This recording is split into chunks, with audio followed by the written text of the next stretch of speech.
और आजकल के जवान पूछते अपने माँ बाप से, तूने मेरे लिए क्या किया? अरे पैदा हुआ तो तुझे कचरा में नहीं फेंका, ये कम बात है? तेरे तुझे बड़ा किया, एक नाम दिया, एक पहचान दिया, छोटा बात है? आज तू छाती पीट कर सकते हैं मेरे माँ बाप घर पर है, गांव पर है, लाखों का नहीं है वो लोग का ना, तो उनको पता भी नहीं कि माँ बाप कौन है। बड़े होकर बच्चे पूछते माँ बाप ने हमारे लिए क्या किया। वाह, जब आप गर्भ में थे ना, तब से लेकर आज तक उसने आपके लिए सेक्रीफाइस किए, कुर्बानियां दिया है, इतना सारी कुर्बानी दिया है कि उस बहन जब मुझे बता रहे थे ना, तो मैं अपने माँ को धन्यवाद दे रहा था कि धन्यवाद माँ कि आपने मुझे जन्म दिया। कितना कुछ है जो आप बचपन से मेरे लिए, यहाँ तक कि गर्भ में था तब से उसने मेरे लिए सहाय और छोड़ा है। इसलिए आज मैं यहाँ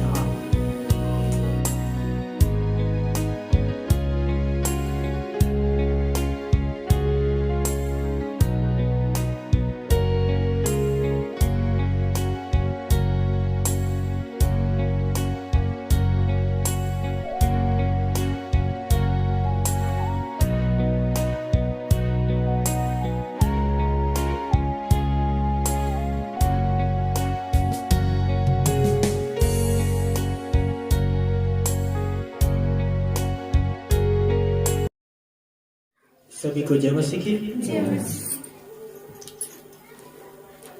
उपवास, सभी के उपवास। कितने लोग हैं जो रखते हैं उपवास परमेश्वर के लिए? हाथ उठाइए कोई। एक और कभी भी रखे होंगे, कभी भी। हाँ, 2 3 4 5 मेरे उपवास। ठीक है, हम उपवास क्यों रखते हैं दोस्तों? मैं 2015 से उपवास रहते आ रहा हूँ दोस्तों, 2023 चल जाए।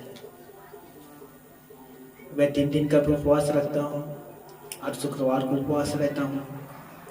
समय आता है तो और कभी बढ़ाता हूँ उपवास को। कभी ऐसे भी परिस्थिति आता है कि शुक्रवार को भी उपवास नहीं रहता हूँ। जब मैं बीमार था, कोविड-19 हुआ था, तो शुक्रवार को भी उपवास में छोड़ दिया था, शरीर सपोर्ट नहीं कर रहा था मेरा। तो मेरा कहना है, हम उपवास क्यों रखते हैं?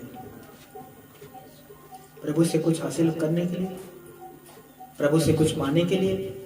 प्रभु आज मैं उपवास हूँ, मेरा बच्चा नहीं है, प्लीज मुझे एक बच्चा दे दे। प्रभु मैं उपवास हूँ, क्यों? क्योंकि मेरा पति नशा करता है, वो छोड़ दे। प्रभु मैं उपवास हूँ, क्यों? क्योंकि मेरे घुटने, कमर, दांत, आंख में दर्द है। मैं नहीं कह रहा हूँ कि ये गलत है, पर इनके लिए उपवास रहना गलत है। मांगना गलत नहीं है, इनके लिए उपवास रहना गलत है। जो गैर विश्वासी है वे लोग इस तरह के उपवास रखते हैं। वे उपवास रखते हैं कि हमें बच्चा चाहिए, तो सोचते हैं कि हमारे उपवास रहने से हमें बच्चा प्राप्त होगा। बहुत सारे जवान हैं, यंग पीढ़ी, वे उपवास रखते हैं ताकि वे पास हो जाए।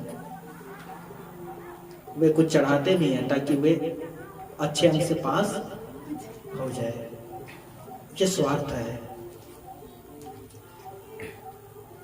मैं उपवास के विषय में मैं आज का मेरा उपदेश नहीं है, मैं इसलिए इसे बता रहा हूं, ध्यान से सुनना। भवन के अंदर बहुत सारे डैमेज हुआ, बहुत सारे भवन के अंदर चोट लगा, अब उसे भरना भी जरूरी है। कुछ दिन पहले गाड़ी का साकअप टूट गया, डैमेज हुआ गलती के कारण। अब मेरा काम था कि मैं उसे रिपेयरिंग करवाऊं, क्योंकि गाड़ी डैमेज हो गया था, रिपेयरिंग जरूरी था, वरना धीरे धीरे करके वो साकअप जो है बढ़ते चला जा रहा था, एक्सीडेंट हो सकता था, बहुत भयानक। फिर मैंने क्या किया, उसे मैकेनिक के पास भेजा। जो डैमेज गाड़ी हुआ था उसने उसे ठीक किया और गाड़ी फिर से नया हो गया। भवन के अंदर बहुत सारे डैमेज हुआ दोस्तों, जो 24 और 25 दिसंबर को हमारे भवन में हुआ।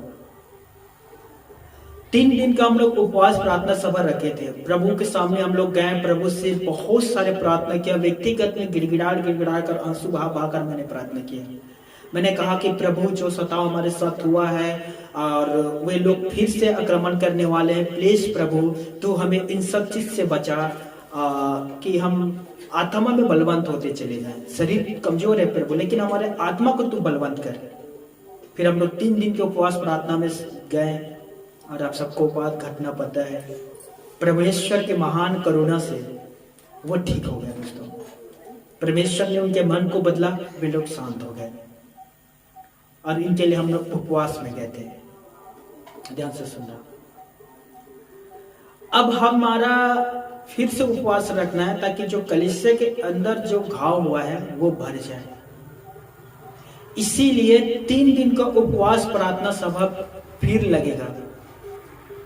और मैं पहले से इसलिए बता रहा हूं ताकि हम उस उपवास के लिए हम तैयार कर सके अपने आप को। उस उपवास के लिए हम अपने शरीर, अपने प्राण, अपने आत्मा को रेडी कर सकें, ताकि इस बार जब 3 दिन की उपवास प्रार्थना सभा होता है और होगा, तो आप में से बहुत सारे लोग उसमें शामिल हो सके। याद रखना, उपवास जब भी आप करते हैं दोस्तों, आपके शरीर कमजोर होता है, लेकिन मैं गारंटी देता हूं आपकी आत्मा मजबूत होता है। आपके जो आत्मा है वो अंदर से स्ट्रांग होता है दोस्तों। शरीर निर्बल होता है लेकिन आत्मा मजबूत होता है। यीशु 40 दिन 40 रात उपवास था, शरीर उसका कमजोर हुआ। जब शरीर कमजोर हुआ तब उसे भूख लगा, लेकिन बाइबल भी ये नहीं कहता कि उसका आत्मा भी कमजोर हुआ। नहीं, शरीर कमजोर हुआ था लेकिन आत्मा मजबूत हुआ था। हालेलुया। 24 से 26 24 फरवरी चल रहा ना, 24 फरवरी से लेकर 26 फरवरी शुक्रवार से रविवार 3 दिन का उपवास प्रार्थना सभा फिर से भवन में होगा। और इस बार हम व्यक्तिगत प्रार्थना करेंगे परमेश्वर से कि वो हमारे कलीसिया को जितना डैमेज हुआ है, घाव हुआ है, उससे वो भरे। यिर्मयाह अध्याय 30 के 17 में यही कहा है कि मैं यहोवा की ये वाणी है कि मैं तुम्हारा इलाज करके तुम्हारे घाव को चंगा करूंगा। हालेलुया। राइट। हर एक के लगभग जीवन पर कुछ ना कुछ घाव हुआ है। छोटे बच्चों के ऊपर भी असर किया है और जरूरी है कि वो भरा जाए। आमीन। तो 24 से लेकर 26, 24, 25, 26 ये 3 दिन के लिए आप व्यक्तिगत प्रार्थना में जुड़ जाइए कि 3 दिन के उपवास जो प्रार्थना सभा होने वाला है उसमें हम अद्भुत परमेश्वर की महिमा को देखें। मुझे पता नहीं आपको स्मरण है या नहीं, लेकिन जब 3 दिन हम उपवास में समय बिता रहे थे और वो आज ही के दिन था शुक्रवार, जब हम लोग उपवास का पहला दिन यहाँ हम लोग आराधना किए थे, उस दिन की आराधना और उस दिन के विशेष करके प्रार्थना को देखना एक अनोखा प्रार्थना हुआ था दोस्तों। हम लोग एक अलग तरीके से प्रार्थना किया था और मुझे लगता है कि वो आत्मा से ही प्रार्थना था वो। हालेलुया। तो ये 3 दिन के प्रार्थना सभा के लिए मैं चाहता हूं कि आप हर एक प्रार्थना करें, और आप भी उपवास में जाना चाहते हैं तो वेलकम, स्वागत है। सुलेमान सबोदेशक में कहता है 1 से भले 2। हालेलुया। 1 से भले 2 और 2 से भले 4 और 4 से भले 8। हालेलुया। तो जितना हो सके आइए उपवास करते हैं। मैं एस्तर का पुस्तक पढ़ाऊंगा दोस्तों। जब यहूदी लोगों को ये समाचार मिला कि सारे यहूदी मारा जाएगा, सारे यहूदी के कत्ले किए जाएंगे, सिरयास राजा के द्वारा लिख कर दे दिया गया था, मोहर भी लगा दिया गया था, जितना यहूदी थे सबको मारने के लिए। तब मोदक, एस्तर, ये सारे यहूदियों के पास संदेश भेजा और कहा 3 दिन की हम लोग उपवास में जाएंगे कि राजा का मन बदले और हम लोग नष्ट ना हो। जब योना निनवे नगर में गया, वहां भी राजा से लेकर प्रजा सभी उपवास और प्रार्थना करने लगे। हालेलुया। प्लीज मैं निवेदन करता हूं, उपवास या प्रार्थना के महत्व को समझो।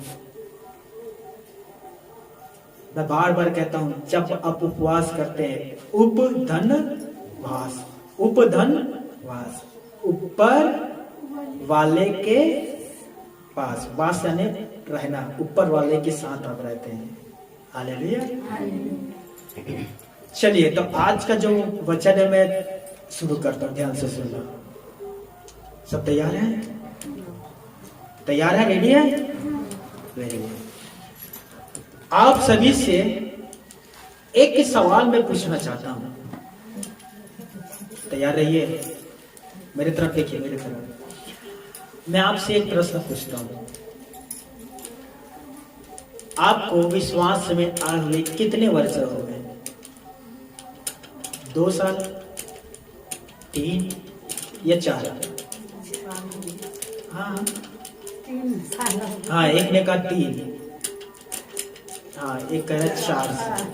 चलिए बहुत अच्छा, 3 और 4 साल। मुझे पूछेगा तो 7वां साल मेरा चल रहा है, मतलब प्रभु में आए हुए, ठीक है, 7वां साल चल रहा है। माफ करना, 8वां है, 23 चल रहा, मतलब 8वां जारी है, 7 साल हो चुका है। क्या आपने ये पूरे बाइबल पढ़कर फिनिश किया है?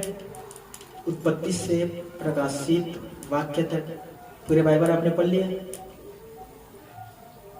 3 साल विश्वासी, 4 साल विश्वासी, पूरे बाइबल। कुछ दिन पहले मैं बहन से बात कर रहा था, अगर उससे पूछा कि जब मैं एजी चर्च में था, मैं एक विश्वासी से पूछा जो मुझसे पहले विश्वास में गया था कि लाजर के कहानी कौन सी पत्री है भाई, मुझे बताओ, मैं उसे पढ़ना चाहता हूँ। कौन सा पूछा? लाजर, लाजर जिसे यीशु ने मरे हुए में से जलाया था, वो कहाँ है? वो कहानी किस में लिखा है? मत्ती, मरकुस, लुक्का या यूहन्ना? ध्यान से सुनिए।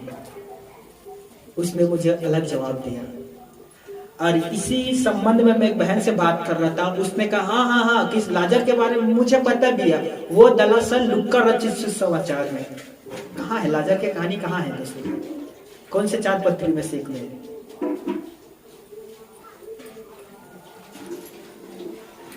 और जिस बहन ने मुझसे कहा था ना कि वो लुक्का रचित सुसमाचार में, वो मसीही बहन है, बचपन से जानने वाली। आपको भी पता नहीं है? हाँ, यूहन्ना रचित सुसमाचार में 11वें अध्याय, यूहन्ना रचित सुसमाचार। तो मैं क्या कह रहा हूं, क्या आपने पूरे बाइबल फिनिश किए हैं? पूरे बाइबल दोस्तों। मैं आप ध्यान से सुनना। पुराने नियम में 1111 पृष्ठ है, 1111 पृष्ठ है पुराने नियम पर। और यदि हम उसे पन्ने में लाते हैं तो 555 पन्ने हैं। ध्यान से सुनिए, एक पन्ने में, जैसे कि मेरे आपको बताता हूं, एक पन्ना है, एक पन्ने, ये एक पृष्ठ है और ये एक पृष्ठ है। हम इसे पेज भी कह सकते हैं। ये एक पेज है, ये एक पेज है। तो पुराने नियम में कुल कितने पेज है, पृष्ठ है? 1111। कुल कितने पन्ना हुआ वो? 555। ध्यान से सुनिए। नया नियम पर हम आते हैं तो 363 पृष्ठ है और 182 पन्ना। अब दोनों को हम लोग जोड़ दिए। यदि हम दोनों को जोड़ते हैं तो 736 या 37 पन्ना हो रहा है। कितना? 736 या 37 पन्ना कुल हो रहा है, पुराने नियम और नए नियम दोनों को मिलाकर। यदि एक दिन में 2 पन्ना हम पढ़ते हैं, एक दिन में कितना? 2 पन्ना, जैसे कि 1 पन्ना और 2 पन्ना, ठीक है, ज्यादा हो रहा है 2 पन्ने एक दिन में पढ़ना। एक साल में 365 दिन होता है। यदि हमें एक दिन में 2 पन्ना पढ़ रहे हैं तो साल में कितना हो गया दोस्तों? 730 पन्ना। और कुल कितना है? 736 37 पन्ना। लगभग हम एक साल में 2 पन्ना पढ़ते हैं तो पूरा बाइबल खत्म कर सकते हैं। सोचिए, कठिन काम है। एक साल में 2 पन्ना पढ़ना कठिन है? नहीं है ना दोस्तों। जब मुझे पहले बार संपूर्ण बाइबल एक भाई ने दिया, राहुल नाम था उसका, कहा कि प्रभु मुझसे कह रहा है कि मैं अपना बाइबल आपको दूं। वो इससे छोटा बाइबल था दोस्तों, छोटा बाइबल, छोटा छोटा अक्षर में लिखा हुआ था। वो जब मुझे वो मिला, मैं छाती से लगाया। मैं कहा प्रभु शुक्रिया आपके उत्तम दान के लिए, अब तो मैं इसमें खो जाऊंगा प्रभु। अब मैं सीधा भजन संहिता में गया और सीधा भजन संहिता पढ़ना शुरू किया। उत्पत्ति पूरे बाइबल को मैं लगभग 1 माह में पढ़ लिया, पूरे बाइबल। मैं 12 घंटा वचन पढ़ता था दोस्तों। ऐसा लगता था कब सुबह 11 बजे भेड़ा हूं, कब रात 11 बज जाता था, मुझे पता भी नहीं चलता था। ऐसा लगता था अभी आराम किया हूं, और कितना जल्दी रात के 11 बज गया।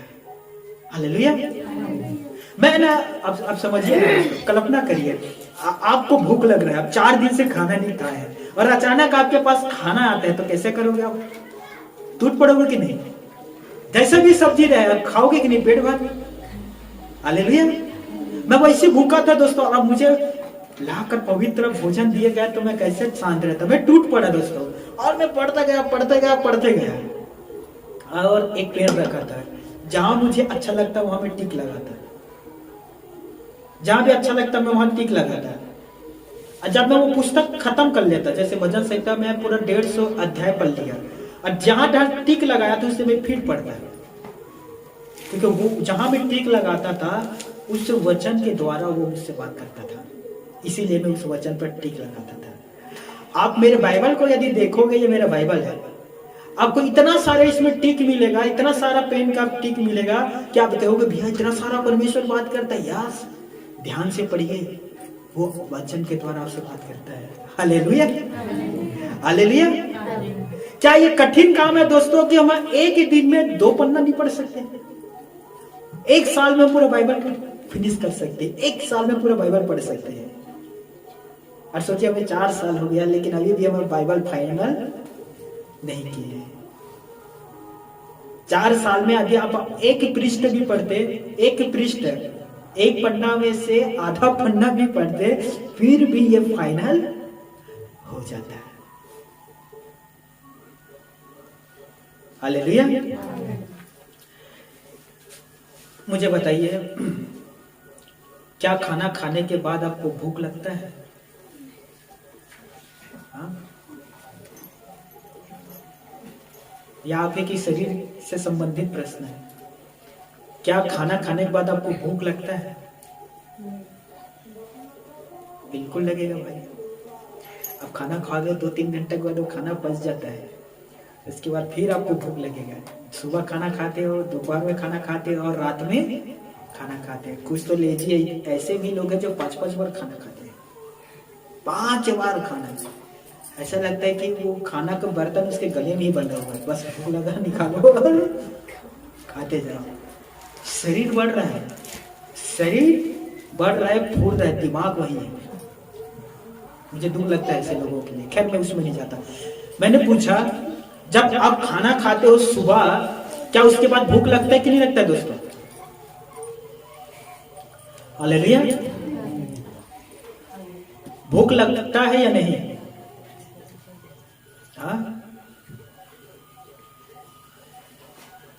हाँ या ना, कुछ तो बोल दो भाई। मैं ऐसा सवाल तो नहीं कर रहा हूं कि बताओ, अभी बताओ यीशु मसीह है या नहीं। नहीं कहोगे नरक में जाओगे, हाँ कहोगे स्वर्ग में जाओगे। ऐसा सवाल नहीं कर रहा हूँ, या आपके पास नहीं आकर कह रहा हूँ यीशु मसीह पर विश्वास करो वरना तुम नरक में जाओगे। ऐसा कुछ प्रश्न कर रहा हूँ। सिंपल सा सवाल है जो आपके रोजमर्रा की जिंदगी से जुड़ा हुआ है। क्या जब आप खाना खाते हो आपको फिर भूख लगता है कि नहीं? दोपहर में या शाम में लगता है कि नहीं भूख?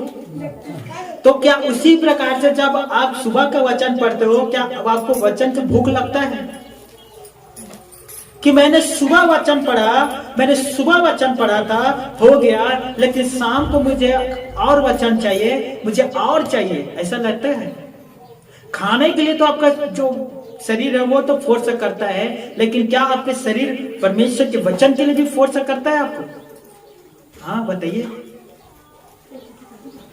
बाइबल के जो वचन है वो खाना से ही जुड़ा हुआ है दोस्तों। जैसा हमारा शरीर खाना के लिए भूखा रहता है, उसी प्रकार से आपका हृदय परमेश्वर के वचन के लिए भूखा रहना जरूरी है। जब तक आप भूखा नहीं रहोगे तब तक परमेश्वर आपको तृप्त नहीं करेगा। हेलो, ध्यान से सुनिए।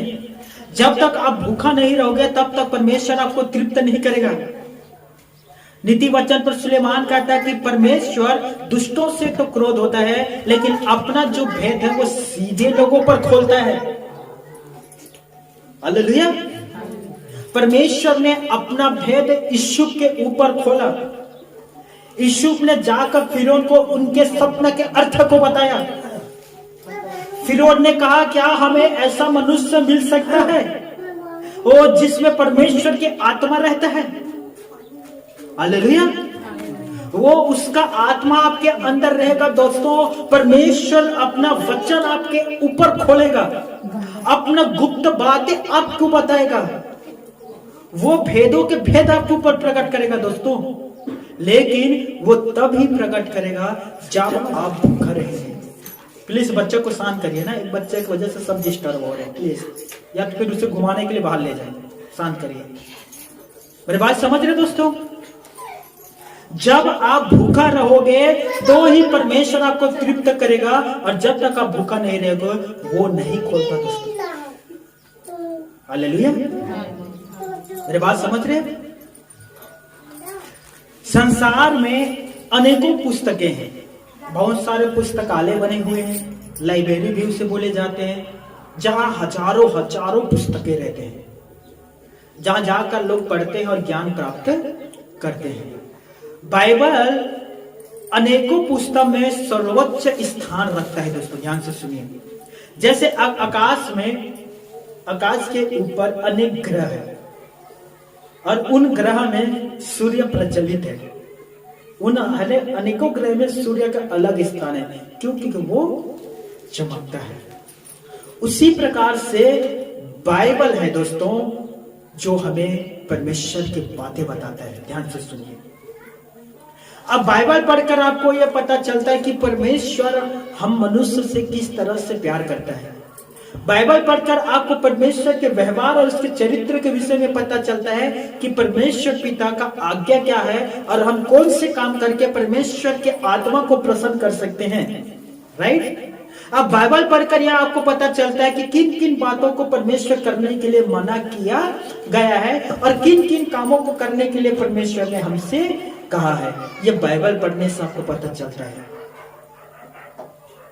क्या आपको पता है दोस्तों, वचन के द्वारा, ये बाइबल के वचन के द्वारा परमेश्वर पिता अपने लोगों से बात करता है।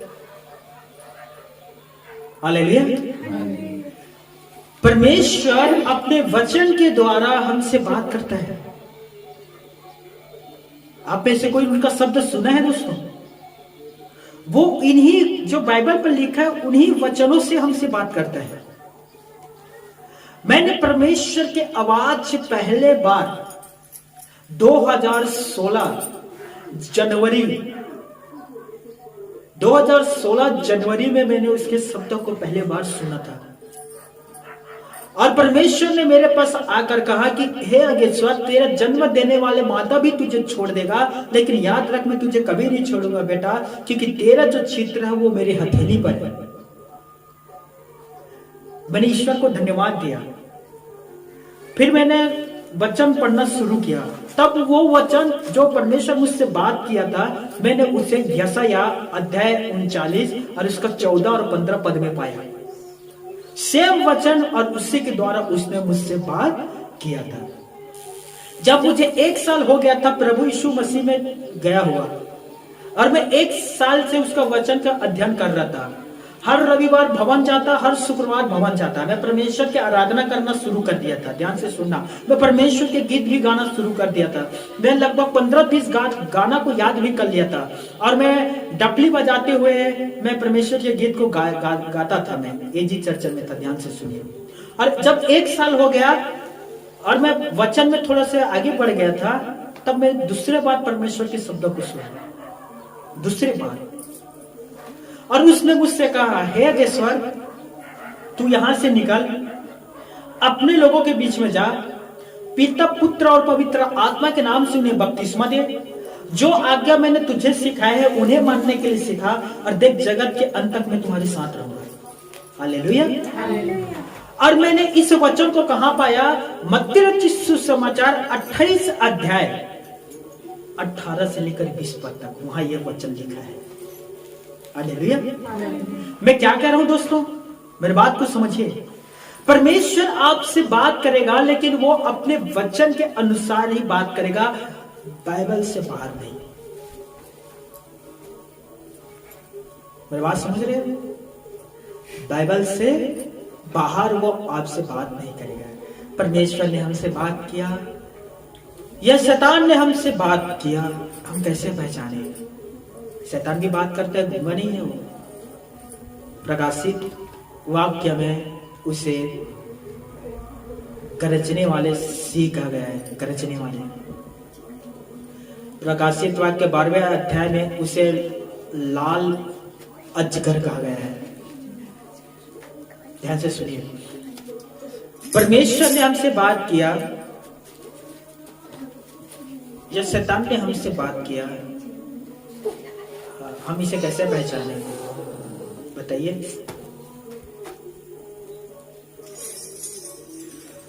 परमेश्वर के कलाम से। ध्यान से सुनिए, हम परमेश्वर के वचन से पहचान सकते हैं कि यह शब्द परमेश्वर का है या शैतान का है। शैतान आपसे बात करेगा, लेकिन परमेश्वर के वचन को तोड़ मरोड़ कर। जैसे यीशु से कहा था, यदि तू परमेश्वर के पुत्र है, देखिए क्या कह रहा है, यदि तू परमेश्वर के पुत्र है, ऊपर से छलांग लगा। क्योंकि भजन संहिता 191 में लिखा है, वे तुझे हाथों हाथ उठा लेगा, ऐसा ना हो कि तेरे पैर में चोट लगे। मेरे बात को समझ रहे हैं? शैतान भी बात कर रहा है, वचन से ही बात कर रहा है, लेकिन वचन को वो तोड़ मरोड़ कर बात कर रहा है। भजन संहिता 19:1 में यह लिखा गया है कि वे तुम्हें उठा लेंगे कि तुम्हारे पैर में चोट ना लगे, अर्थात ठोकर खाने से वे तुम्हें बचाएंगे। लेकिन यह नहीं कहता भजन संहिता 91 में कि तू ऊपर से अर्थात पहाड़ के ऊपर से छलांग लगा, वो तुझे उठा लेंगे। ये नहीं कहा, लिखा है वहां। हालेलुया। तो शैतान भी वचन के द्वारा भी आपसे बात कर सकता है, लेकिन वो वचन को तोड़ और मरोड़ कर बात करेगा, पलटाएगा वचन को। ये होता है दोस्तों। इसीलिए बिली ग्राहम अंकल ने कहा था, परमेश्वर के महान दास है, कि जैसे वचन परमेश्वर ने हमें दिया है, जैसे ये पुस्तक परमेश्वर ने हमें ऐसा दिया है, और इसमें जैसा लिखा है उसे इसी तरह से स्वीकार करो। हालेलुया। वचन पर जैसे लिखा है उसे उसी तरह से स्वीकार करो, तोड़ और मरोड़ कर नहीं। हालेलुया। तो देखिए किस तरह से परमेश्वर अपने वचन के द्वारा हमसे बातें करता है। तो पवित्र शास्त्र बाइबल से निकालिए, लूका रचित सुसमाचार 4 अध्याय 18 और 19 पर हम देखेंगे। बोलो यीशु मसीह की जय। हाँ निकालिए, लूका रचित सुसमाचार 4 अध्याय 8 और 18 और 19 पर। अठारह और 19 पर।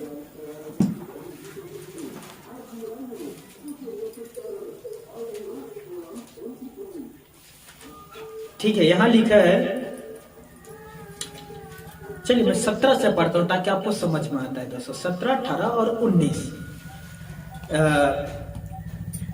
16 में लिखा है कि यीशु मसीह अपने रीति के अनुसार आराधनालय में गया। ठीक है, आराधनालय में गया जहां प्रभु का वचन प्रचार होता है। 17 पढ़ोगे, यहां से सुनना। यशायाह भविष्यवक्ता की पुस्तक उसे दी गई और उसने पुस्तक खोलकर वह जगह निकाली जहां यह लिखा था। 18, प्रभु का आत्मा मुझ पर है, इसलिए कि उसने कंगालों को सुसमाचार सुनाने के लिए मेरा अभिषेक किया है, और मुझे इसलिए भेजा है कि बंदियों को छुटकारा का और अंधे को दृष्टि पाने का सुसमाचार प्रचार करूं, और कुचले हुओं को छोड़ो। 19, और प्रभु के प्रसन्न रहने के वर्ष का प्रचार कर। पिता परमेश्वर अपने पढ़े गए वचन पर हम सभी को आशीष दे। देखिए, यीशु नर्सरी परमेश्वर का पुत्र है। और उसी ने भी यशायाह की पुस्तक पढ़ा, और यशायाह के जब उसने पुस्तक पढ़ा तो वो उसी जगह को निकाला जहां परमेश्वर ने यीशु को भेजा था किस कार्य के लिए। और यीशु मसीह ने यशायाह के पुस्तक से उसने यही पढ़ा कि मुझे इसीलिए भेजा है कि मैं कंगालों को सुसमाचार सुनाऊं। हालेलुया। तो यहाँ भी यीशु मसीह स्वयं परमेश्वर के पुत्र है, और वो भी परमेश्वर के वचन को ही दोहरा रहा है और लोगों को सिखा रहा है कि मुझे इसीलिए भेजा है कि जितने लोग बंदियों में हैं उन्हें मैं छुड़ाऊं, जितने कुचले हुए हैं उन्हें मैं आजाद करूं, और प्रभु के प्रसन्न होने का वर्ष का प्रचार करूं। क्या आपको वो घटना याद है दोस्तों, जब जिब्राइल स्वर्गदूत यीशु के पास आता है और यीशु से कहता है कि तू अपनी पत्नी मरियम को अपने पास लाने से ना डर, क्योंकि उसके पेट में जो बच्चा है वो पवित्र आत्मा की ओर से है। मत्ती 1 अध्याय 18 से आगे हम पढ़ते हैं, पढ़ा है आपने?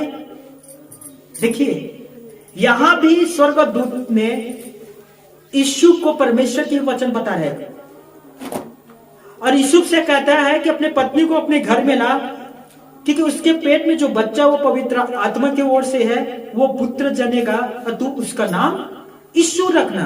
यह सब कुछ इसीलिए हुआ गया है ताकि जो भविष्यवक्ताओं के द्वारा भविष्यवाणी किया गया है वो पूरा हो। तब वहां स्वर्गदूत कहता है कि यशायाह के द्वारा भविष्यवाणी हुआ गया था कि सुनो, एक कुंवारी गर्भवती होगी और पुत्र जनेगी, तुम उसका नाम इम्मानुएल अर्थात परमेश्वर के पुत्र रखना। हालेलुया। तो यहां स्वर्ग जो दूत है वो परमेश्वर के ही वचन को यीशु को बता रहे हैं, अर्थात परमेश्वर के ही वचन के द्वारा यीशु से बात कर रहे हैं। और वही स्वर्गदूत आगे जाकर मरियम से परमेश्वर के ही वचन के द्वारा बात किया। Hallelujah, hallelujah. इसीलिए आपको समझना है दोस्तों कि परमेश्वर अपने ही वचन के द्वारा हमसे बात करेगा, वचन से बाहर वो बात नहीं करेगा। और वचन से बाहर जो बात करता है वो परमेश्वर नहीं है। वो भरमाने वाला, बहकाने वाला, गिराने वाला दुष्ट आत्मा है। जैसे कि हवा को बहकाया और पाप में गिराया, वो बहुत सारे लोगों को आज भी बहकाता है और पाप में गिराता है। क्या वो आपको वो व्यक्ति पता है? आपने पढ़ा होगा लूका में, धनवान व्यक्ति क्यों नरक में गया?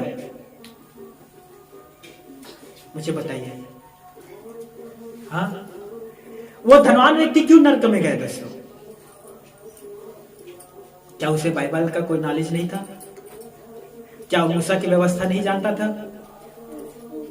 वो क्यों नरक में गया? जब अब्राहम और ये धनवान व्यक्ति के बीच जब बात चल रहा था दोस्तों, अब पढ़ लेना लूका से समाचार में, जब ये दोनों के बीच बात हो रहा था तो एक सुंदर बात है जो अब्राहम ने कहा था। अब्राहम ने कहा, सुन, तेरे और तेरे भाइयों के पास मूसा और भविष्यवक्ताओं की पुस्तकें हैं। हालेलुया। अर्थात उस धनवान व्यक्ति के पास भी मूसा की व्यवस्था था। प्लीज बच्चे को शांत करिए, डिस्टर्ब कर रहे हैं ना। मैं निवेदन करता हूँ थोड़ा उसे घुमाने के लिए ले जाओ। तो कितने बार ले जाओगे? फिर लेकर जा रहे हो, फिर इधर से लाओ वापिस ला रहे हो, थोड़ा ले जाओ।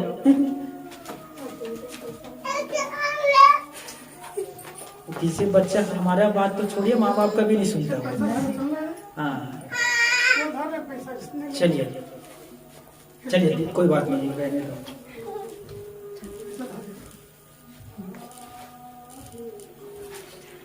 चलिए ध्यान से सुनिए, मैं कहा था?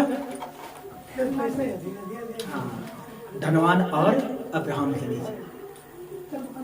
इस धनवान व्यक्ति ने अब्राहम से कहा, अब्राहम जी मैं निवेदन करता हूँ, मैं अकेला इस नरक पर आया हूँ, लेकिन मेरे 5 और भाई हैं, वो इस नरक पर ना आए। मैं चाहता हूँ कि जैसा मेरा शरीर नरक में जल रहा है, मैं तड़प रहा हूँ, मैं नहीं चाहता कि मेरा जो 5 भाई हो वो भी नरक में आए और नरक में आके वो तड़पे।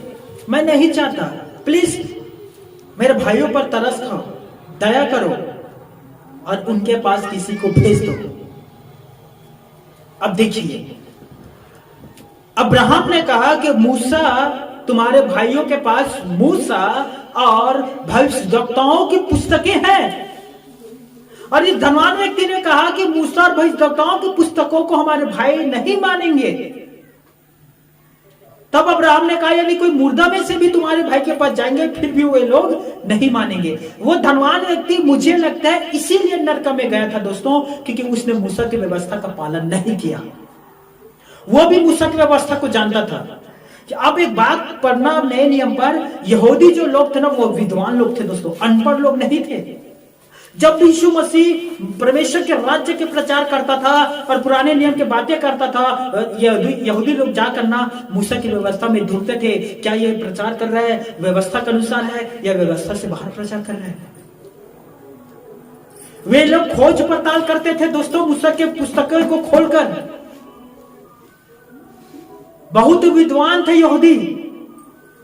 इसीलिए जब यीशु नर्सरी ने कहा कि मैं परमेश्वर का पुत्र हूं, son of Jesus son of God, मैं परमेश्वर का पुत्र हूं, सन ऑफ गॉड, मैं परमेश्वर के पुत्र हूं। ये लोग ढूंढते थे जाकर, अरे मूसा ने व्यवस्था में कहां लिखा है कि एक परमेश्वर के पुत्र प्रकट होगा, कहां लिखा है। ये लोग ढूंढते थे, विद्वान लोग थे दोस्तों, किसी के ऊपर आंख बंद करके भरोसा नहीं करते थे।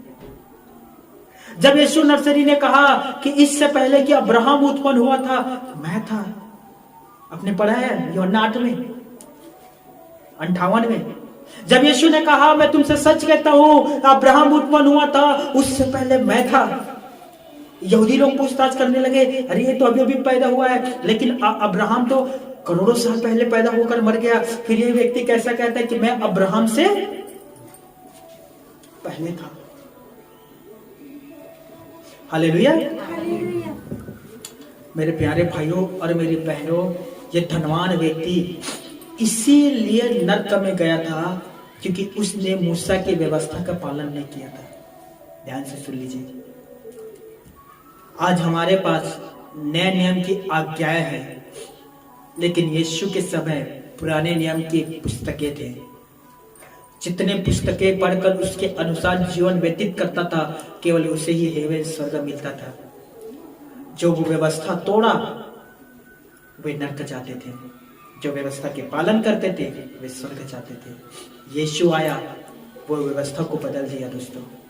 अब हम व्यवस्था के अधीन नहीं, रोमियो अध्याय 6 के 14 में लिखा है, अब हम व्यवस्था के अधीन नहीं अनुग्रह के अधीन है। हालेलुया।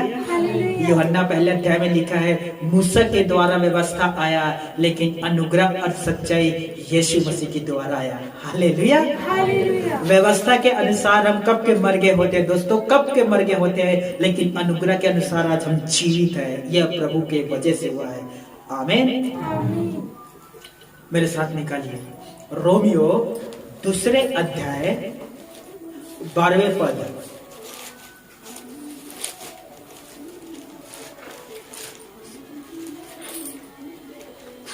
हाँ, रोमियो 2 अध्याय 12वां पद।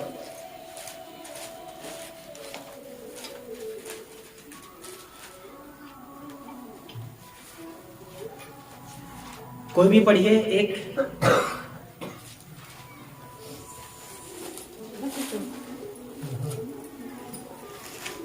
रोमियो 2 अध्याय 12वें पद। इसीलिए कि जिन्होंने बिना व्यवस्था पाए पाप किया। देखिए यहाँ व्यवस्था के बारे में लिखा गया है, इसलिए कि जिन्होंने बिना व्यवस्था पाए पाप किया वे बिना व्यवस्था के नाश भी होंगे। वो बिना व्यवस्था के नाश किया। देखिए जो व्यवस्था नहीं पाया वो पाप किया, वो बिना व्यवस्था के मर रहा है। आगे, और जिन्होंने व्यवस्था पाकर पाप किया, और जिन्होंने व्यवस्था पाकर पाप किया उनका दंड व्यवस्था के अनुसार होगा। उनका दंड व्यवस्था के अनुसार होगा। एक है जो बिना व्यवस्था पाए पाप किया, वह बिना व्यवस्था के मरा। एक है जो व्यवस्था पाकर पाप कर रहा है, तो उसका न्याय किसके अनुसार हो रहा है? वे व्यवस्था के अनुसार। यदि हम लोग मूसा के जमाने में होते दोस्तों, हम और आप, मैं सच कहता हूं कब के मर गए होते। पता है कितना भयानक व्यवस्था था मूसा के। निर्गमन पढ़िए दोस्तों, निर्गमन व्यवस्था विवरण पढ़कर देखिए, आप कांपने लग जाओगे। इतना खतरनाक व्यवस्था था।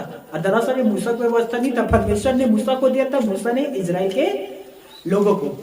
और आपको पता है 613 व्यवस्था था। कितना? 613 व्यवस्था। यदि कोई कुंवारी स्त्री किसी गैर मर्द को छू लेता उसे मृत्यु दंड मिलता था। दोस्तों सोचिए, यदि कोई किसी के घर से भेड़ बकरी चुरा लिया और वो पकड़ा गया तो उसे 5 गुना ज्यादा लौटाना पड़ता था। 5 गुना ज्यादा, ये व्यवस्था था। तू टोना जादू करने वालों को जीवित रहने ना देना, ये व्यवस्था था। तो यहोवा को छोड़ दूसरे को बलि न चढ़ाना, ये व्यवस्था था। यदि कोई पुरुष किसी कुंवारी स्त्री को बहला फुसला कर उसके साथ संबंध बनाता वो मारा जाता था, व्यवस्था था। जो कोई माता पिता को कोसे, सोचो माता पिता को कोसता था, उसका सत्यानाश करना व्यवस्था था। हम लोग जिंदा रहते दोस्तों। यदि मैं एक व्यवस्था आपको गिराऊंगा ना दोस्तों तो कहते हैं बाप रे बाप, अच्छा हुआ कि मुझ तक समय हम पैदा नहीं हुए, नहीं तो पैदा होते और मर जाते हैं। हालेलुया। तो आप प्रभु को धन्यवाद दोगे कि अच्छा हुआ कि हम 1990 के बाद हम अर्थात पैदा हुए हैं। 1992 या 93 के मेरा जन्म है। हालेलुया। कितना कठिन व्यवस्था था दोस्तों।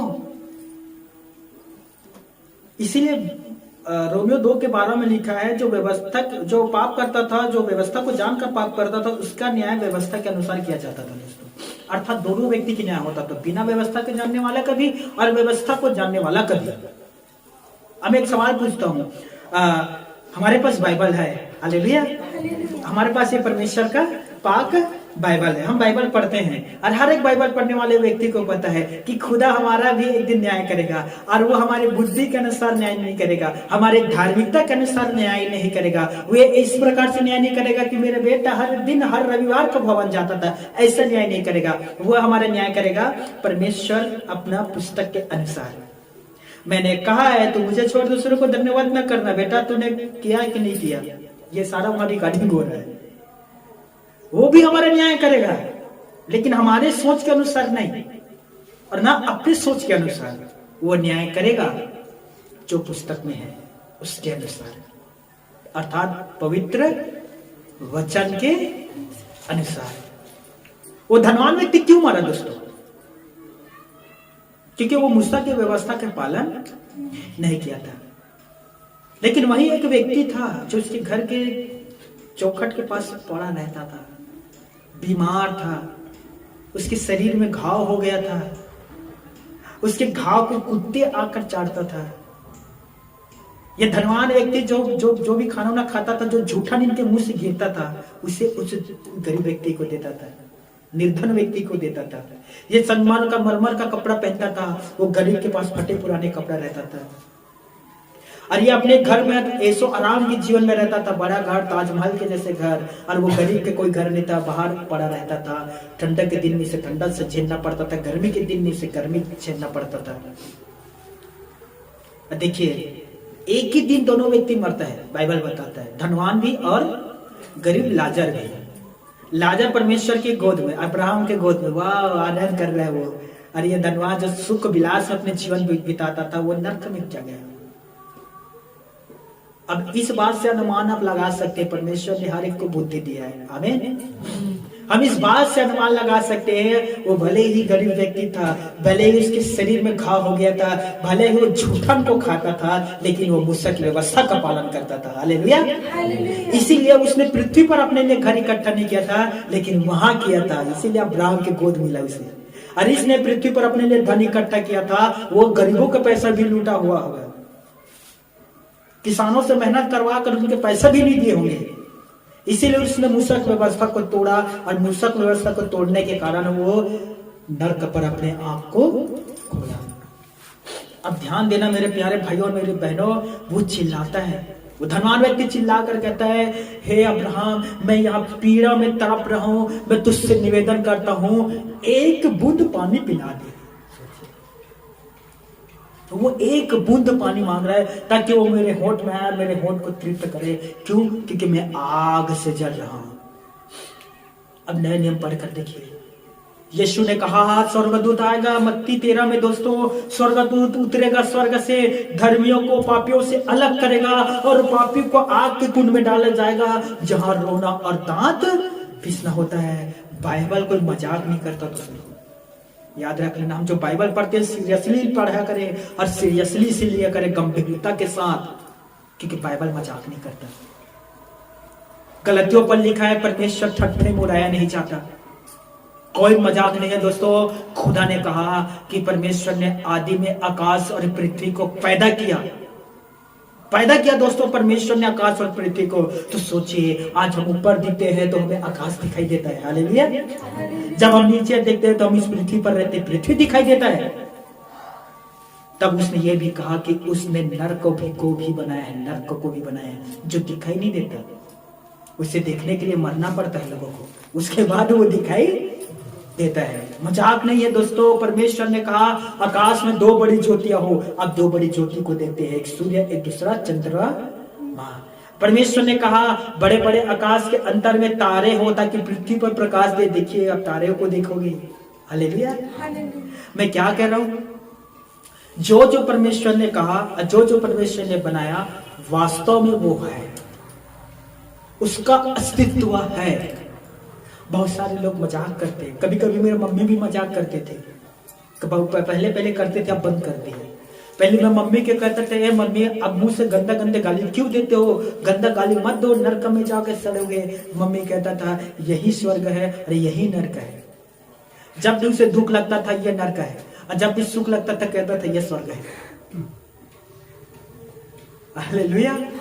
मैंने कहा है मम्मी, अपने सोच के अनुसार अब इसी को स्वर्ग और नरक ना बना।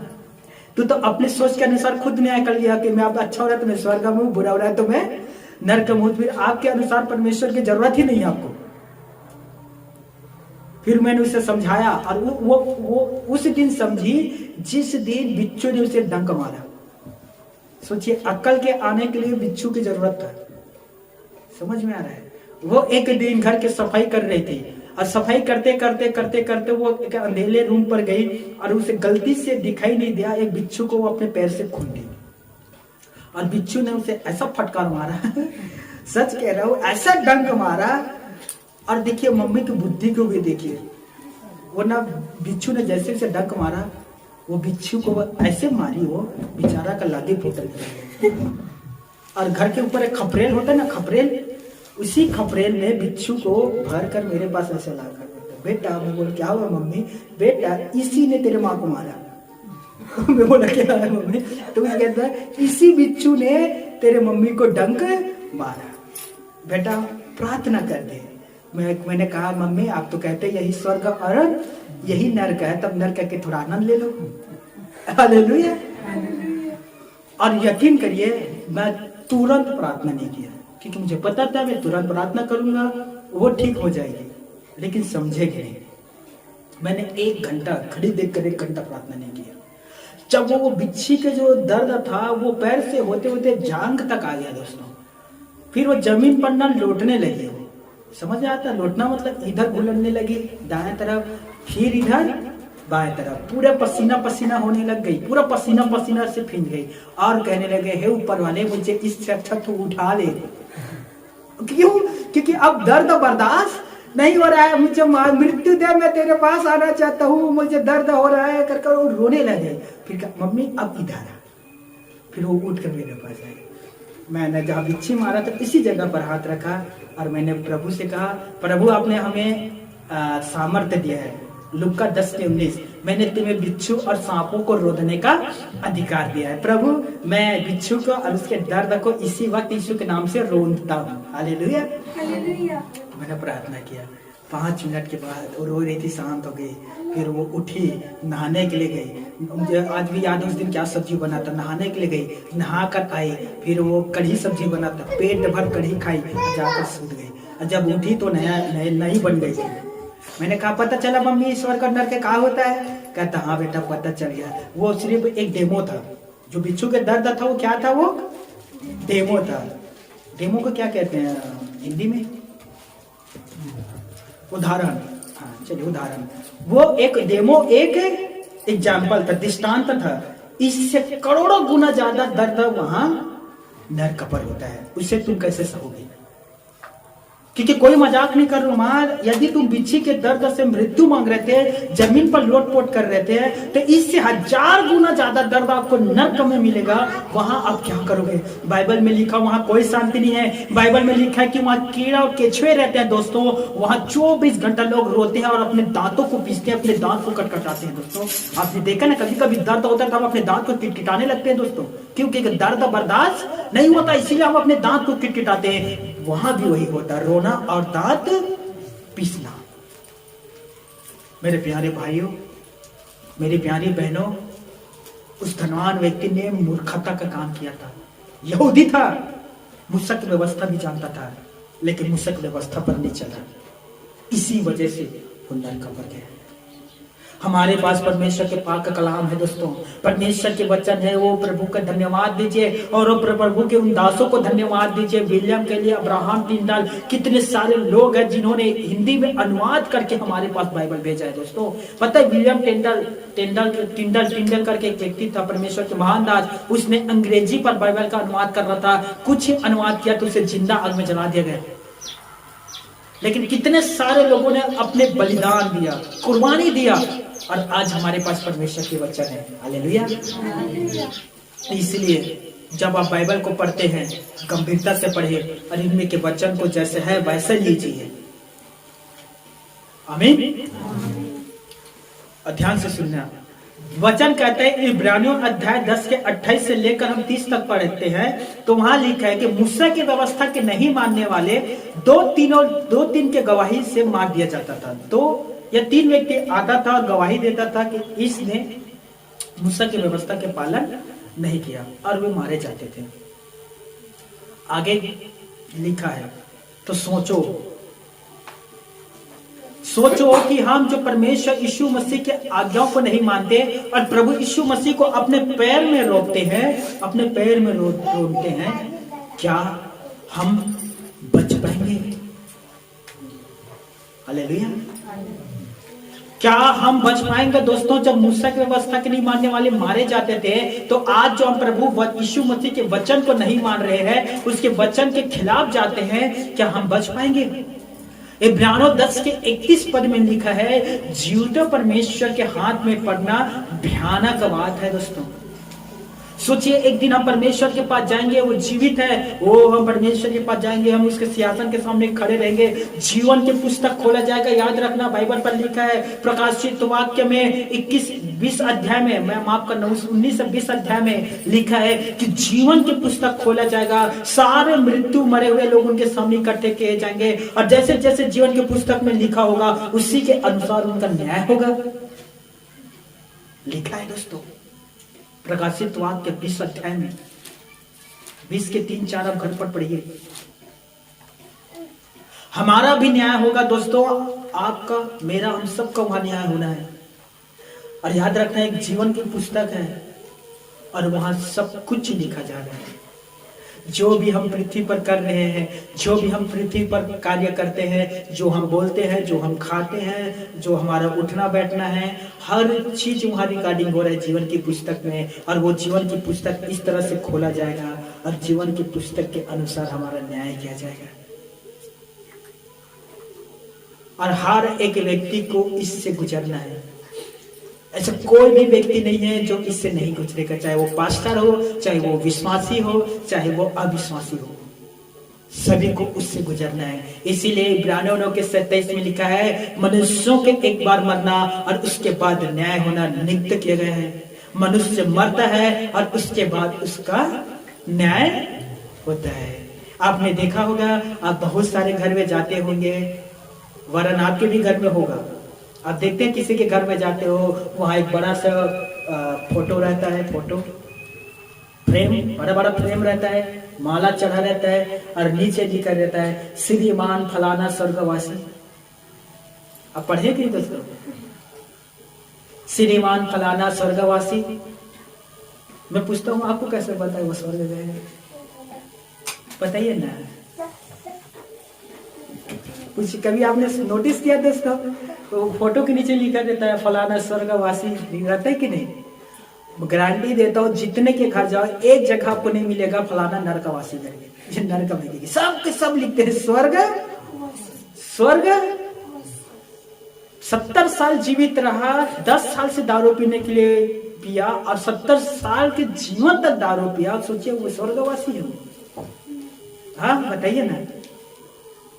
एक व्यक्ति पूरे जीवन पाप किया, मरते दम तक पाप किया और नीचे लिखता है स्वर्गवासी फलाना। मैं किसी के नाम नहीं ले रहा, हो सकता है किसी के घर में मिल जाए, फिर बाद में मुझे कहेगा आप जज क्यों करते हो। मैं जज नहीं कर रहा हूं, मैं न्याय सच्चाई को बता रहा हूं। कोई भी एक तो ऐसा लिखो कि नरकवासी, हम इसका व्यवहार जानते थे, ये नरक में गया होगा, कोई तो लिख दो। सब के सब क्या लिखते हैं? स्वर्गवासी। आपके लिखने से और आपके कहने से वो स्वर्ग नहीं जाएगा। आपके दान धर्म करने से वो स्वर्ग नहीं जाएगा। आप लोगों को खिलाने से, पिंड दान करने से वो स्वर्ग नहीं जाएगा। मेरा बाइबल कहता है, हमारा बाइबल कहता है मनुष्यों के मरना उसके बाद न्याय होना नियुक्त किया गया है। जहां वो जाना था वहां वो पहुंच गया। अब यहाँ कितनों भी दाना डालो, चिड़िया वो लौटकर वापिस नहीं आने वाला है। जितना भी दाना डालो जाने वाला चला गया। हालेलुया। इसीलिए मेरे प्यारे भाइयों और मेरी बहनों, यीशु ने कहा यूहन्ना रचित सुसमाचार 5वें अध्याय 46 पद में, मूसा ने मेरे विषय में लिखा है। मैं तुम पर दोष नहीं लगा रहा हूं, क्योंकि मूसा ने व्यवस्था में मेरे विषय में लिखा है। यूहन्ना रचित सुसमाचार 1 अध्याय 45 पद, फिलिप्पुस ने नतान से मिला और फिलिप्पुस ने नतान से कहा, मूसा ने जिसके विषय में वर्णन किया था वो हमें मिल गया। वो गलील का यीशु नर्सरी है। यीशु भी जानता था कि जिसके विषय में मूसा ने लिखा था व्यवस्था में, वो व्यक्ति जो आने वाला था वो हमें मिल गया। हालेलुया। ध्यान से सुनना, ये जो बाइबल है ना दोस्तों, ये बाइबल और प्रभु का वचन हमेशा परमेश्वर अपने लोगों को देते हुए आया है।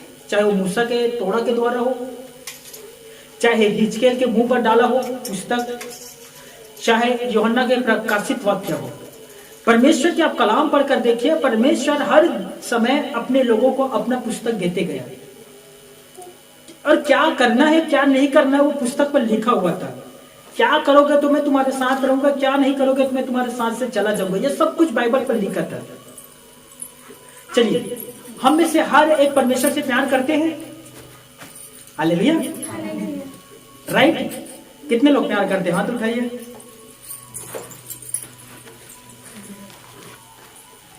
अब मैं कहता हूं कि आप परमेश्वर से प्यार करते हो, साबित करके देखो। बताओ कैसे साबित करोगे? साबित कैसे करोगे दोस्तों? एक वचन में पढ़ूंगा फिर खत्म करने जा रहा हूं। यूहन्ना का पहला पत्री 5वें अध्याय 3 पद।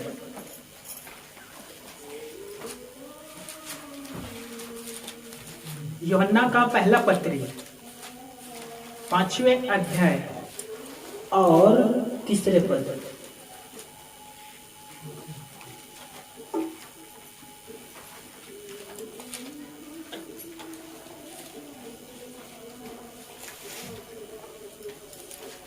कोई एक पढ़िए। 5वें अध्याय 3 पद, यूहन्ना का पहला पत्री 5वें अध्याय 3 पद। इनमें बहुत से, पहला यूहन्ना के पत्री 5वें अध्याय 3 पद। चलिए जो निकाल लिया वो पढ़े। क्योंकि परमेश्वर से प्रेम रखना यह है कि, यहाँ यूहन्ना लिखता है परमेश्वर से प्रेम रखना यह है कि वो बताता है कि हम किस तरह से परमेश्वर से प्यार कर सकते हैं और उसे प्रेम रखे हुए हैं। इसका सबूत क्या है? देखिए यह बताता है, हम उसकी आज्ञाओं को माने, हम उसकी आज्ञाओं को माने और उसकी आज्ञाएं कठिन नहीं, और उसकी आज्ञाएं कठिन नहीं है। परमेश्वर से मैं प्यार करता हूँ तो यह मैं साबित कैसे करूंगा कि मैं परमेश्वर से प्यार करता हूँ? उसके लिए मुझे परमेश्वर की आज्ञाओं को मानना होगा। और जब मैं परमेश्वर की आज्ञाओं को मानने लगूंगा, उसी से सिद्ध होता है कि मैं परमेश्वर से प्यार करता हूँ। चलिए, अब परमेश्वर मुझसे कहता है और मेरा भाई भी मुझसे कहता है, ध्यान से सुनिए, मेरा भाई मुझसे कहता है कि भाई तू मेरा सगा भाई है, मुझसे छोटा भाई है, और एक ही देव से उत्पन्न हुए हैं, और हम दोनों में एक ही ब्लड बह रहा है, हम दोनों का डीएनए सेम है। तू मुझसे प्यार करता है तो मूर्ति पूजा कर। देख, तू मुझसे प्यार करता है, मेरा सगा भाई है, तो तू मूर्ति पूजा कर। कौन कह रहा है? मेरा सगा भाई कह रहा है, साबित करके तू मुझसे प्यार करता है। फिर परमेश्वर कहता है, अगेश्वर तू साबित करके तू मुझसे प्यार करता है तो मूर्ति पूजा ना कर। अब मैं यहाँ क्या करूंगा दोस्तों? एक है जो कह रहा है कि कर, एक है जो कह रहा है कि ना कर। और मैंने कहा था कि प्रभु मैं तुझसे प्यार करता हूं, मैं अपना जीवन आपको समर्पित कर दिया हूं, और अब समय आता है कि मैं उसे सिद्ध करके दिखाऊं। तो क्या करूं दोस्तों, बताइए मुझे कौन सा रास्ता अपनाना है? आप अपना भाई के बात मानो या परमेश्वर का? क्यों? क्योंकि अब समय आ गया है कि मैं अपने आप को सिद्ध करूं। हालेलुया। कहना और करने में बहुत अंतर होता है दोस्तों। यीशु के कथनी और करने में कोई अंतर नहीं आया, वो जो कहा वो करा। अब यीशु के जीवन देख लीजिए। बाइबल में एक परमेश्वर के महान दास है जिसका नाम था अब्राहम। 100 साल में परमेश्वर ने उसे एक बच्चा दिया था। बच्चा की उम्र लगभग 13 साल या कुछ वर्ष का हुआ।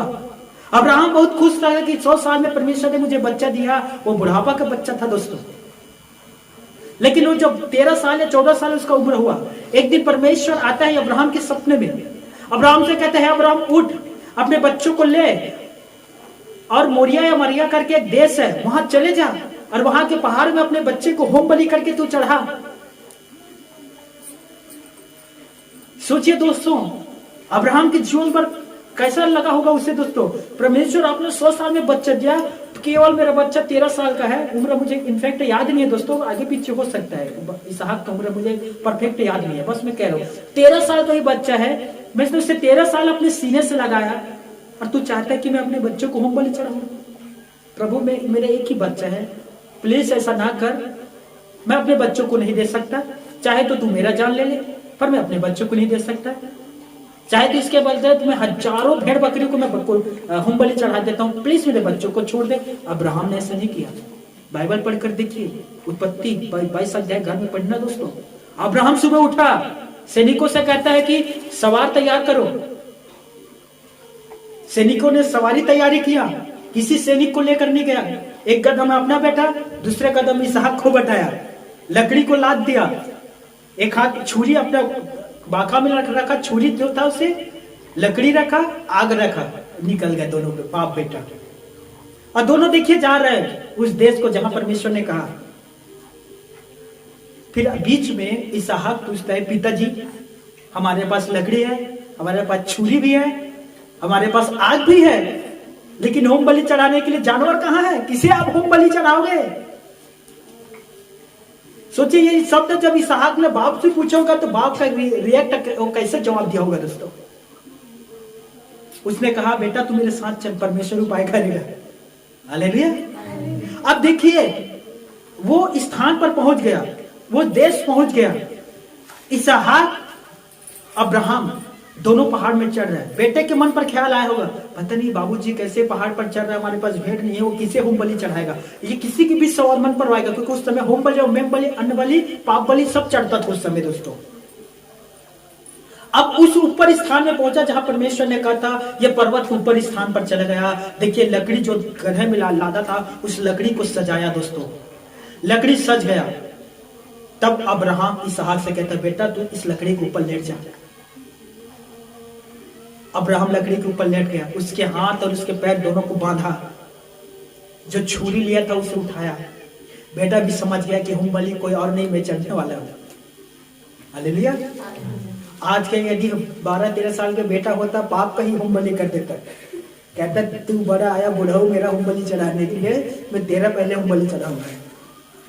सच कह रहा हूं, आजकल के बेटे ऐसे हो गए दोस्तों। एक भाई मुझे बता रहा था संडे के, वो उसका बेटा आज अच्छा जॉब करता है, रायपुर में वो रहता है। जब उसके बाप धोती पहनकर, कपड़ा पहनकर, जानते हो मतलब गरीब, मतलब देहाती लोग कैसा रहते हैं, उसका पहनावा अलग रहता है, शहरी जैसा नहीं रहता।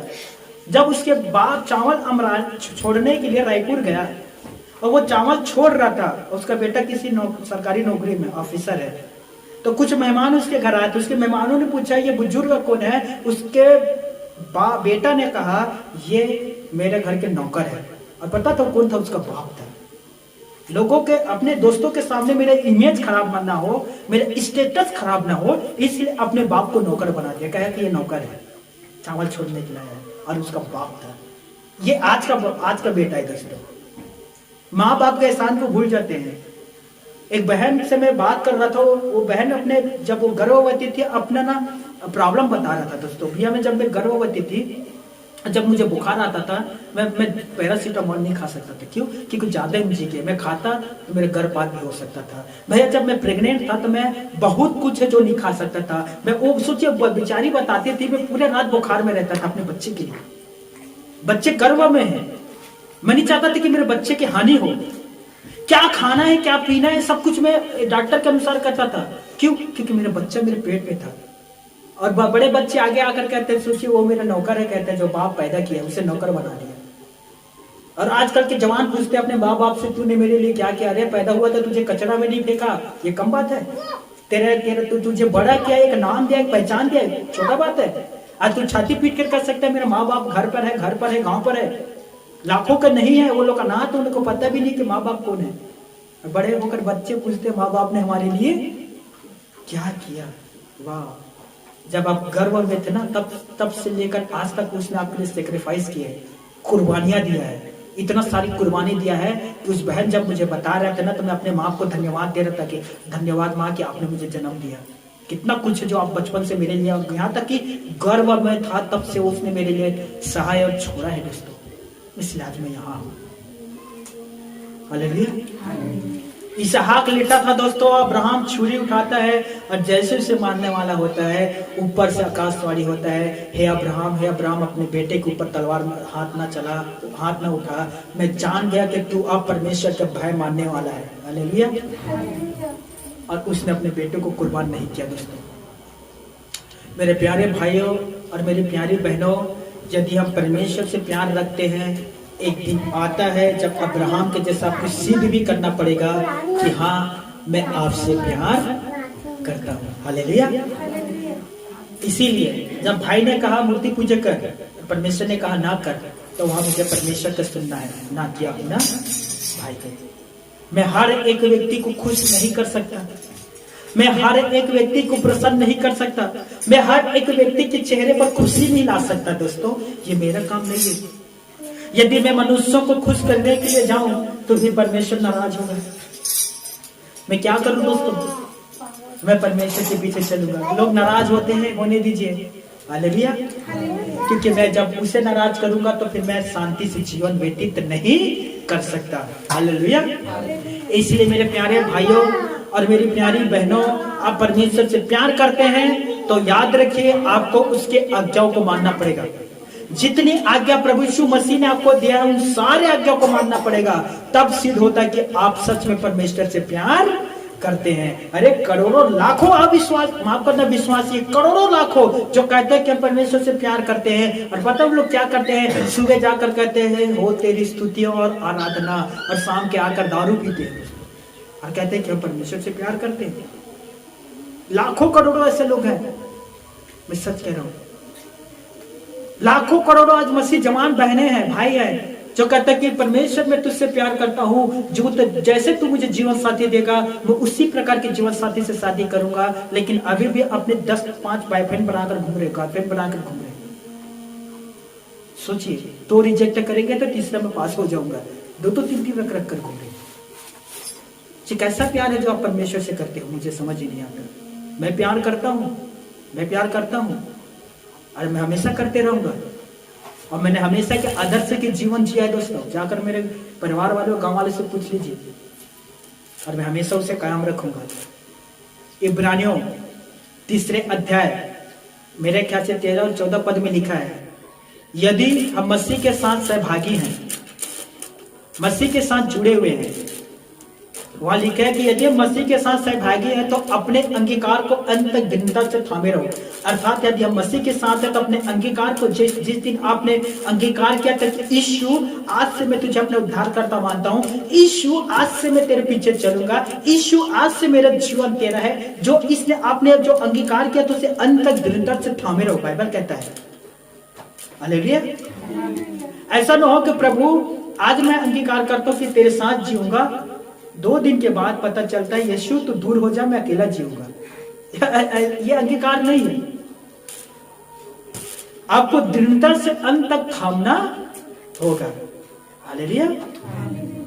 याद रखना दोस्तों, बहुत बार हमें अपने विश्वास को सिद्ध करना पड़ता है, अपने विश्वास के प्रमाण देना पड़ता है। दोस्तों, दानियल, सद्रेक, मेशक, अबेदनागो, इन्हें भी अपने विश्वास का प्रमाण दिखाना पड़ा, लेकिन परमेश्वर ने उन्हें नहीं छोड़ा। जब उसे आग के भट्ठे में डाला, परमेश्वर वहां उपस्थित हो गया। सिंह के गुफा में डाला, परमेश्वर वहां भी उपस्थित हो गया। हालेलुया। क्या आप ये पद को जानते हैं? मत्ती 10 के 32-33 पद आप पढ़ा है? मत्ती 10 32-33, तुम जो कोई मुझे अपने मनुष्यों के सामने ग्रहण करेगा, मैं उसे अपने पिता के सामने ग्रहण करूंगा, और जो मनुष्यों के सामने मेरा इनकार करेगा, उसका मैं भी अपने स्वर्गीय पिता के सामने इनकार करूंगा। हालेलुया। हालेलुया। कितने बार है दोस्तों लोगों ने मुझे कहा तुम यीशु का इनकार करो, तुम यीशु का इनकार करो। पुलिस फोर्स तैनात था, गांव के मुखिया तैनात थे, गांव के भीड़ तैनात थे। सच कह रहा हूँ, 2017 की सच्ची घटना है। सबने प्रेशर दिया, प्रेशराइज किया दोस्तों, यीशु को छोड़ो, यीशु को छोड़ो। मैंने कहा उसने मुझे जीवन दिया, उसे मैं कभी नहीं छोड़ सकता। सबने मुझे छोड़ दिया। फिर आपको पता है मैं 17 में जेल में था दोस्तों। मैं क्या कह रहा हूँ, कभी कभी हमें अपने विश्वास के हमें सिद्ध करना पड़ता है।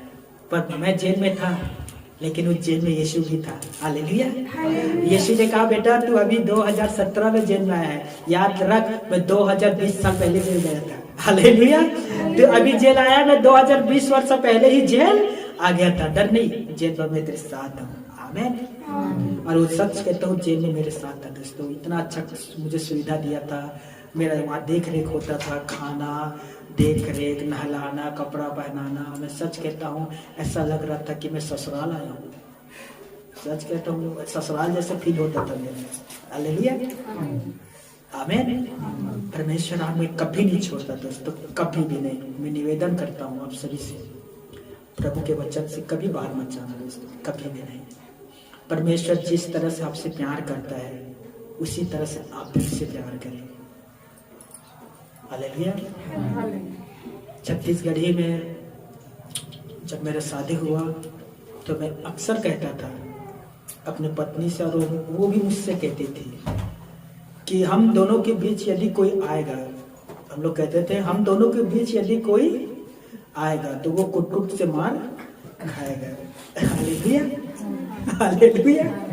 तो शैतान को भी कहो परमेश्वर यदि हमारे बीच में तुम आओगे तो कुट-कुट से, ये छत्तीसगढ़ी भाषा है, कुट-कुट ले मार खाओगे। आमीन। हालेलुया। चलिए मैं हम प्रार्थना करते हैं आप सभी के लिए।